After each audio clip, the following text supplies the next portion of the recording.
Hello. Oh. You should get like a song. Yeah, starting the thing. There is a song. Friends of mine. Like this. There's a song that people sing for me at Good Faith Tattoo. Okay. And it goes, Brian, Brian, he is so sweet, or he is so nice. I don't even remember how it goes, but it's like a mantra. So every time I work, you are so nice. Oh, actually, I think I have it. They sent it to me. Let's see. I can play it. You should put it like at the beginning of the thing. You put that song and everything starts. You have to delete all the old ones and start again. New season. Season 2. Season 2 with a brand new theme song. Yeah. Brian MacNeil. He is so nice. He is so sweet. Perfect. Yeah. And it's not in synchro too, like sweet. No. It was like a syncopation. They did that on purpose. Can you smell the breaths of all the other tattoo artists that have spoken on that mic? I definitely can smell Francesco. The sweet glee. What do you want to know? I want to know your last name. Minoni. It's funny, whenever Minoni. I almost never introduce people ahead of time because I'm afraid of pronouncing the name wrong, even though I know your name. I met a couple of guys in Catania, like Finnish guys. Jarno Kantanen from Tatuata. No. Good guy, good artist. We got into each other through Instagram, and after a while, we finally met, and it was like, "Whoa, Marco Minoni!" I didn't correct him, but it's cool like that. I think Minoni is fine. Yeah, he's seeing the. You can call me Minoni. Minoni. Yeah. Or Minori. It's okay. It doesn't matter. I'm glad you were able to give us your time and do the podcast. Totally all right. I've been following your work for a while. I think we've I bought your pins. Yeah, I remember. Yeah, remember? Yeah. You weren't one of the guys that I sent that it never arrived. I got a couple people where they got sent to Australia. Yeah. And then they got sent back to me, and I was like, sorry. I have it. Yeah. I still have the jacket. Yeah. Perfect. But the gold one at the beginning was gold, and now it's just metal. Oh, really? Yeah, I want it gold. No, you loved it a lot then. You've been yeah. I used a lot that jacket. That's awesome. Instagram was my first kind of connection with your work, and it sucks. This thing sucks. Like people get connected through Instagram. It sucks. It sucks. It sucks. I think internet is very bad. I would have never known you. Craft. Yeah, that's true. Then we could never have this moment. True story. So tell me about yourself. Are you from Brescia originally? I was born and raised in Brescia, yeah. Yeah. And you've been tattooing a while.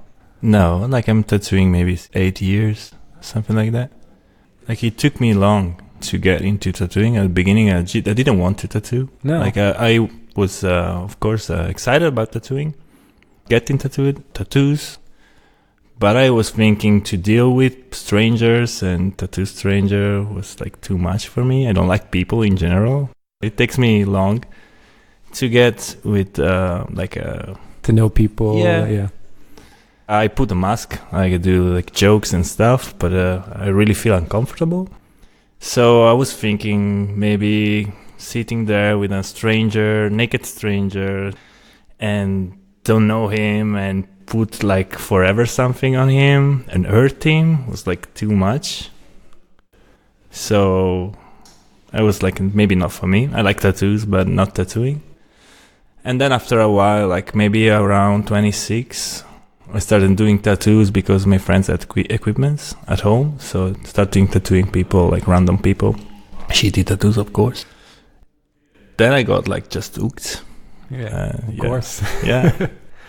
Did you have a lot of tattoos on you before you got started? No, I got this sleeve, the left sleeve, which is a random bullshit 90s kind of thing, with full of colors and just things that mean something to me, but no, I have a Lego man with legs? 4 arms.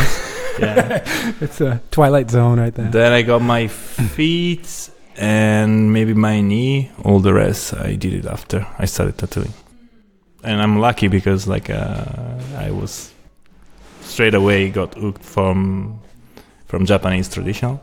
So I had the possibility to start a bodysuit instead of lasering, which I did. Like I laser my right sleeve and then I did again Japanese style. But at least the back was pretty much nothing, and nothing on the front, nothing on this leg. I'm lasering the other leg. Right. Yeah. Yeah, it was the same way Takes where long.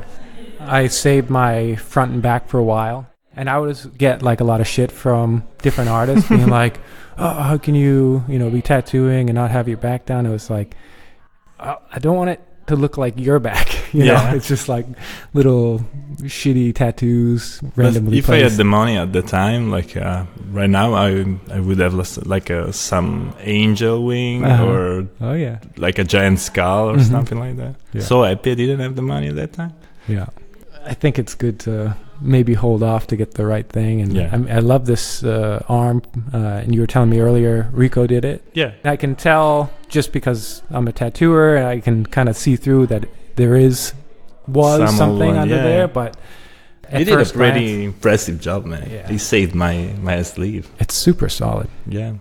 This was like I had a giant black cat here. Really? Yeah, here on face. You don't see it at all. It's a big vortex now. Yeah. That's amazing.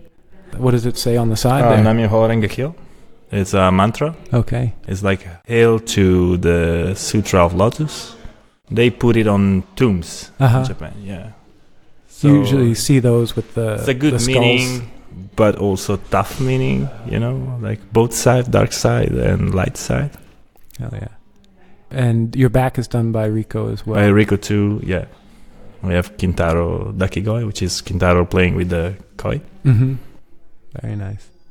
And you've been to Japan often? Yeah. It's a long story if you want. Like, I start from the beginning. Let's start from the beginning. We can just cut the rest of the crap out. After I studied illustration in Milan. So I wanted to do illustrations in my life, like not dealing with naked people. And just design at home and then send stuff to magazine or stuff and like earn money in that way. And then after study, I went to Los Angeles and I was doing storyboards. Okay. Is that where you learned English? Yeah, you know what it is? It's like French, like because sometimes they say I was doing that, and like pretty much all the Italians, they don't know what it is. Everything you film, there's a storyboarder. So I was doing that in LA, but my visa expired after 6 months, so I came back. And I started doing a tattoo apprenticeship here in Brescia. And then things went wrong. I argued with my ex-boss, which is the guy who did my sleeve. And I decided to go. And I chose Australia. I went to Australia. And second day I was there, I started working in a tattoo shop as a manager. Because I didn't have a portfolio or nothing. Sure. I just tattoo people at home, but like very roughly. Everything is run by bikies in Australia. So the owner was a biker from Bandidos. And he gave me his permission to tattoo at home. So he said, you can tattoo home. Then when you have a portfolio, you can just come back and you start a proper apprenticeship in the shop. So I did 6 months doing a manager for 24 people, pretty much. 9 in the morning till 10 in the night, every day, including the morning of Christmas Eve. Like, it was crazy. Then I found a bullet inside, like the crime was going on in that place. They shut it down. Now it doesn't exist anymore. They did a TV show too. Yeah, like a documentary or? Like no. Like a fake drama queen TV show, okay. Like very fake, man. And the guy who was managing with me was doing like a badass tattooer in the TV show. It was so funny, man.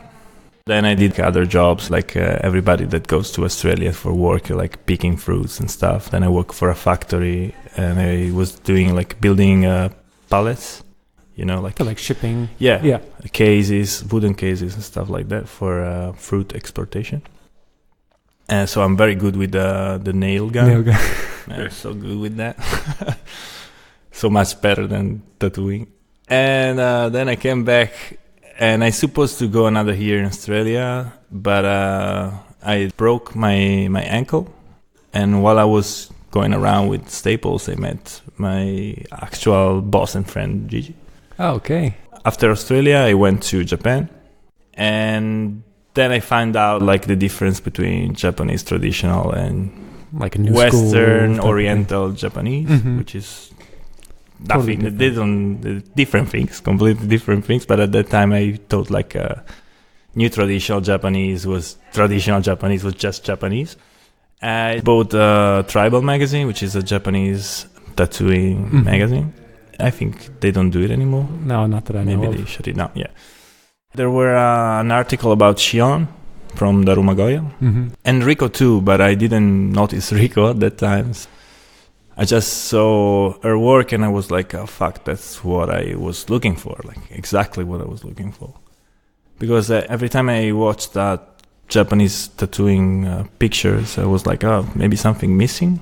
Like, yeah, I like this, but maybe I would change this, or I don't know, there's something that is not completely right to me. So then I saw her work and I was like, whoa, that blew my mind, man. It was an amazing moment. And then after that, I traveled Southeast Asia. Like I left Japan, I went to Vietnam. I traveled Vietnam. Then I went to Laos. I was running out of money, so I did I was modeling for a day. Oh, I could tell. Yeah, of course. Very handsome fella. It's funny because I did like maybe just one day of modeling, and I met this guy. I was running out of money, and this guy was a photographer from Austria. Martin is such a good photographer, actually. And he said to me, if you need money, I can do like 1 day job. You sign the contract, and then I put the picture in stock on the internet. So I pay you like a regular pay, and then everything I earn from the picture, it's mine. So I signed the contract, it's fine. He gave me good pay. So like I stay 2 weeks more in Southeast Asia. And it's funny because till now, the people all around the world send me picture of me, like making commercial of something. So like I'm a testimonial of a Japanese perfume called Libertade. And there's the picture of me smoking a cigarette, or like I'm on the subway and the buses in New York City right now, like showing my Lego tattoo on my arm. I'm on the testimonial. Do you say testimonial? Yeah, like an advertisement or something. Yeah, when you are the face of that product. Yeah. Of like dating app, like Tinder, but it's a Spanish one called Lovo. Yeah. Encontras chicos. Yeah. Just for 1 day of modeling. Cool. Now, do you don't get royalties for these things? No. They don't just got paid for that day. And that's it. I'm also the face of the University of Köln in Germany. And then I came back. I met Gigi, and we just clicked because he started a sleeve with Shion while I was in Australia, and I recognized it.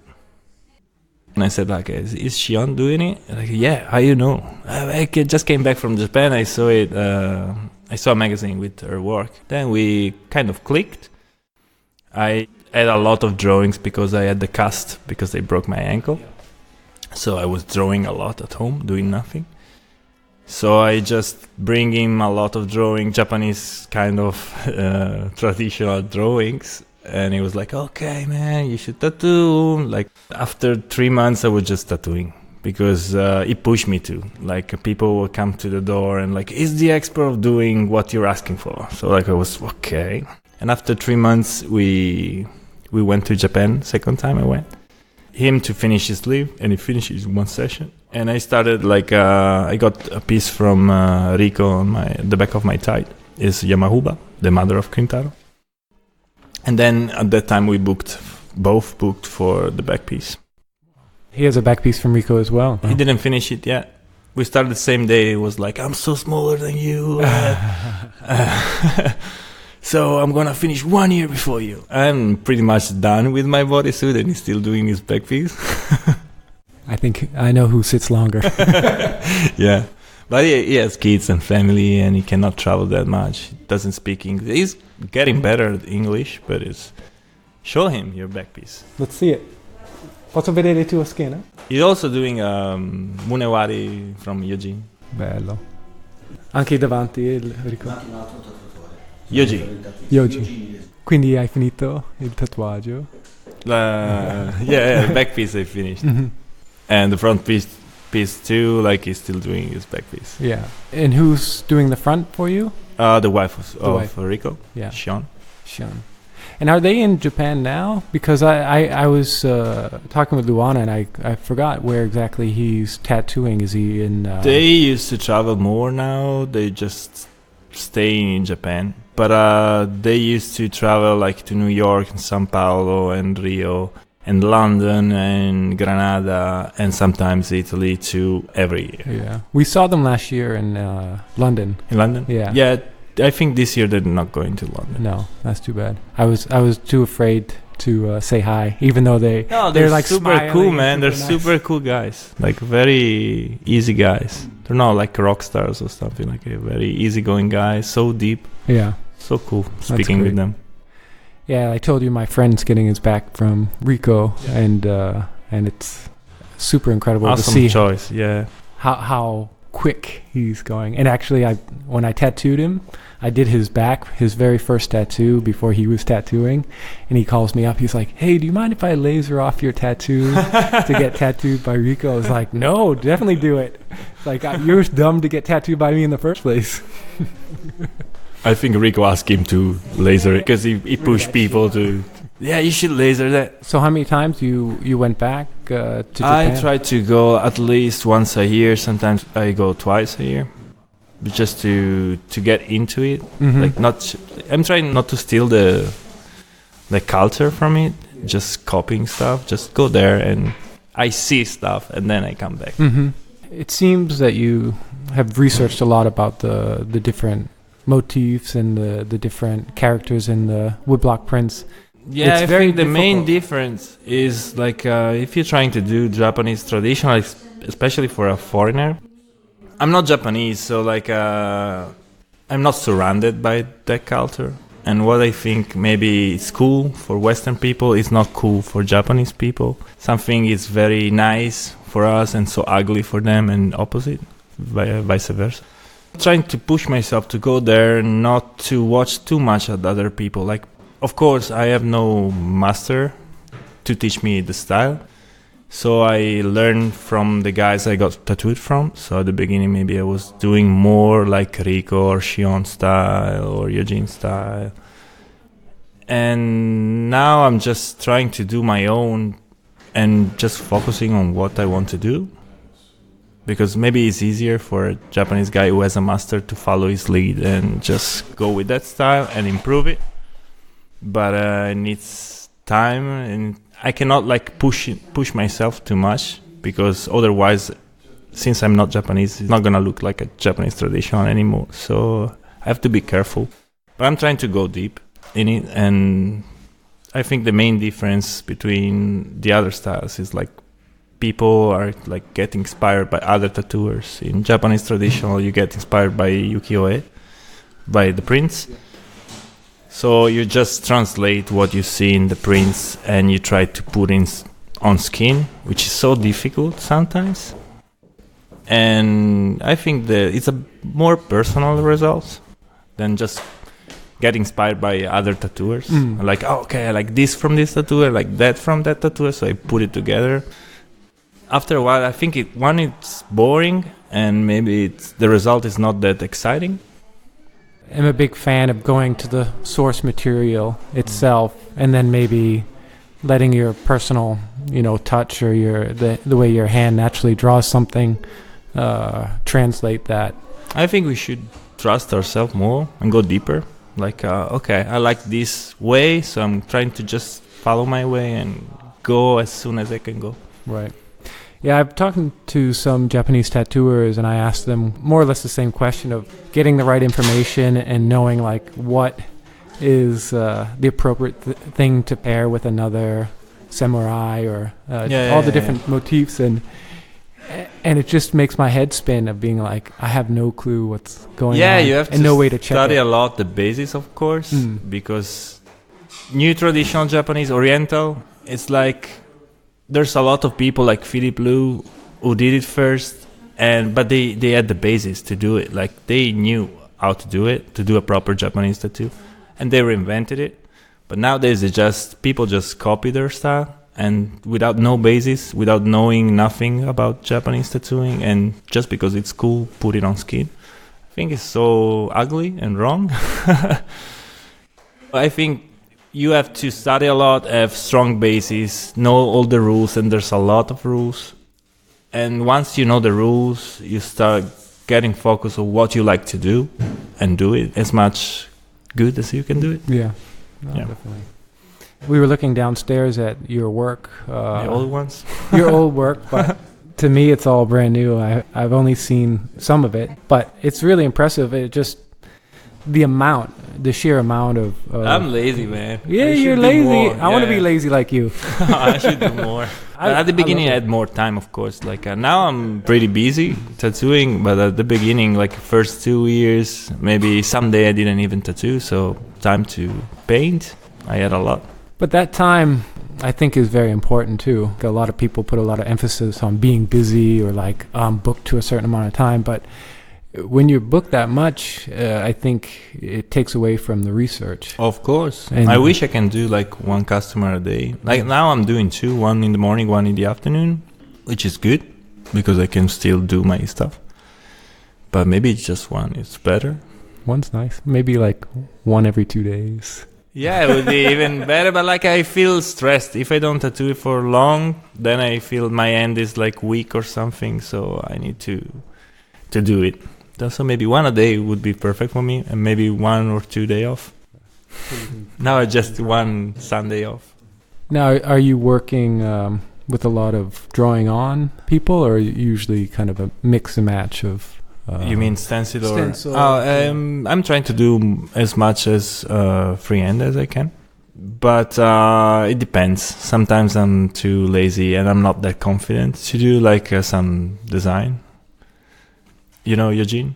Mm-hmm. Eugene is pushing me a lot to do freehand because he said like maybe freehand is the true way to do tattooing because more personal, you put effort in it, and the design change a lot. Mm-hmm. Like beside of stencil, you stencil a thing, but then on skin looks completely different. So to give the design a soul, you put it like directly with a marker on skin, and it works so much better.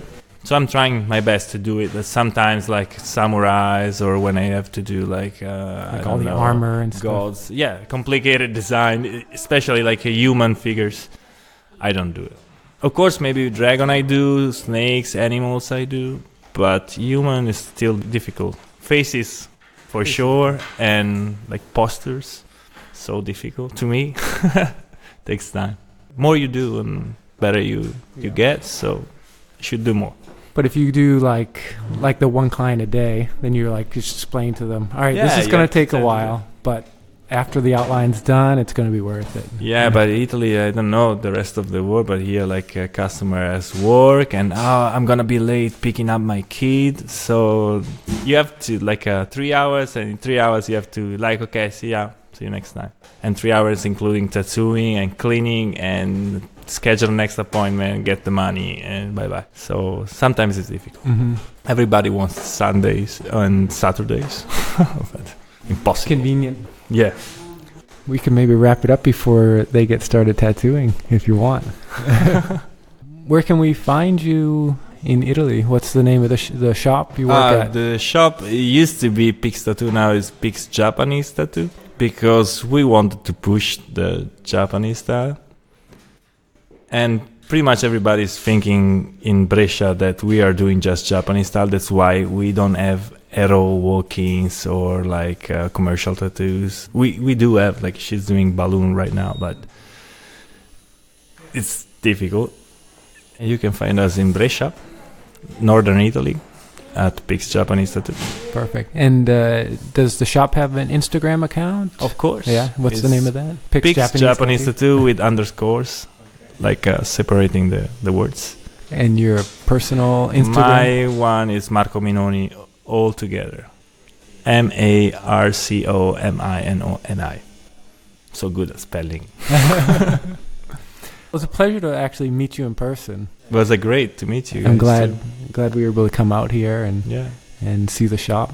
Do you mind if I take some pictures? Of around? course, you can film it and do whatever.